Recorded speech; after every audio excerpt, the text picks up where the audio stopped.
What's a good training program for the barbell or weight training, resistance training, right? And if you haven't seen that video yet, where I define, give definitions to all these different types of training: powerlifting, weightlifting, bodybuilding with a space, weightlifting with a space.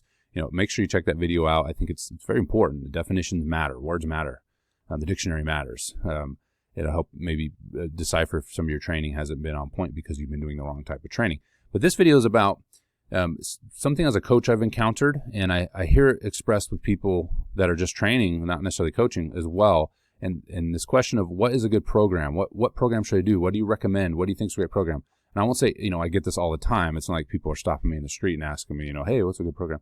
But, occasionally I'll get questions through email or whatever, correspondence through Facebook or sometimes through Facebook, mostly Instagram.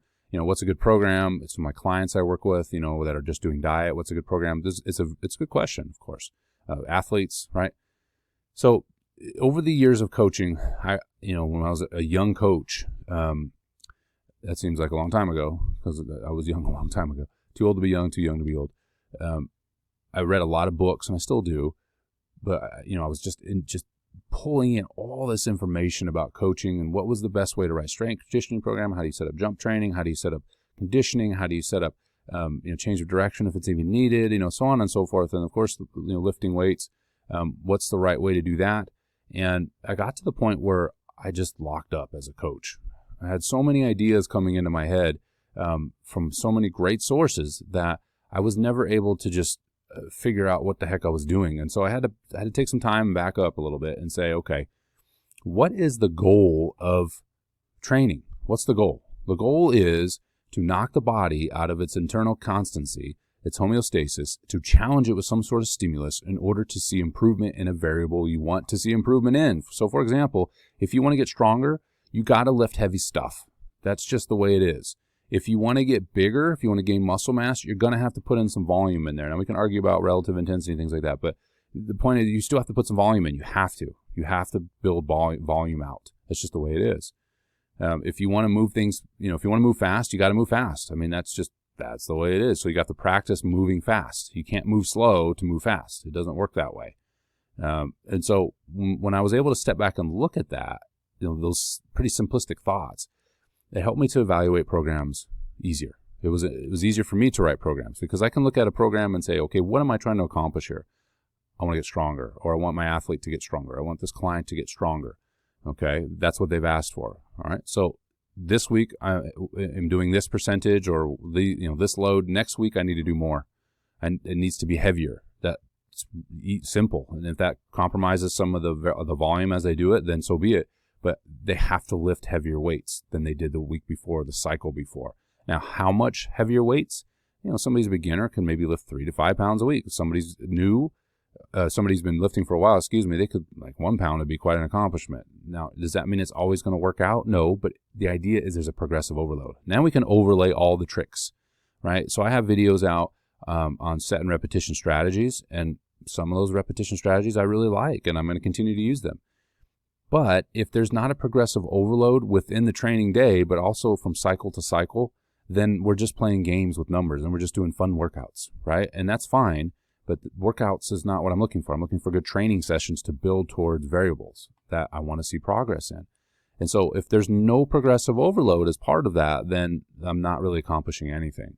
So if we're doing drop sets, but the volume isn't, if the volume's the same week to week to week, and I'm just doing drop sets because I think they're cool, then that's fine. You're doing a good job of maintenance, but you're not necessarily going to see gains in size. The same could be true, right, for lifting heavier things. If you do the wave training and all these other different types of strategies, ascending pyramids, descending pyramids, double pyramids, all this stuff, it's all a waste of time if there's no progressive overload. And you might think, well, of course, but I've seen this happen with my, own coaching back in the day, and with, when people bring their programs to me, is they're not moving anywhere. They're just picking up something new and cool and switching from program to program and not establishing for a long period of time. Let's put that, never is a strong word, a progressive overload to see progress. So if you want to get stronger, lift heavier things. If you want to build out muscle mass, you have to increase the volume. Okay, you have to. It could be through sets or repetitions per set. But there has to be some sort of volume increase in order to see progress. Again, if you want to run faster, jump higher, you're going to have to move things quick, like a clean that isn't 85%, right? that's not going to be a good way to run faster necessarily. Now, is that going to establish the force part of things? Absolutely. But it'd be better for you to move things fast at some point. And that's why a typical periodized program, an old school linear periodized program, will take you from heavy loads to lighter loads as the primary focus as you move from, you know, an off season into a training time where you're ramping up for competition or competitions. So I just, you know, this sounds really simplistic, but, you know, when I made that definitions video, I realized my own experiences have really wrought out this idea of we get away from the basics. You hear coaches talk about that all the time in any sports, right? They lose some gains. Well, we got to get back to the basics. Okay, this is the basics when it comes to designing programs. These principles of exercise prescription. I plan on making some videos regarding the other ones like specificity, versatility, individuality is a huge one that's underestimated quite a bit. But this first one is most people rattle off. The first of these principles is progressive overload. All right, so if you buy a program, if you have a program you're doing, and keep in mind, you don't have to progress forever. You can say, I'm happy where I'm at. And in fact, that can be very difficult to progress forever. But there might be a time when you say, hey, I'm just going to maintain. I'm happy where I'm at. Cool. Then you don't need to add any sort of progressive overload. That's not necessary. And it's going to happen where you're going to go into a maintenance period. And some variable, if you're working on another variable, if you're doing block training and you're an experienced athlete, it's going to happen. But if you want to see progress, no matter how fancy the programming is, no matter how fancy the set and rep schemes are, no matter how fancy the approach is, no matter how fancy the folder it came in, if it doesn't have progressive overload, it's not going to be a successful program. Okay. If you like this video, like it. If you have any questions or comments, drop them in the comments below. And of course, subscribe to my channel for lots of other videos now in this field of exercise sports science, nutrition science, talking about things ranging from nutritional supplements all the way to, like I mentioned before, set and repetition schemes and some more philosophical approaches to training like this video. All right, we'll see you in the next video.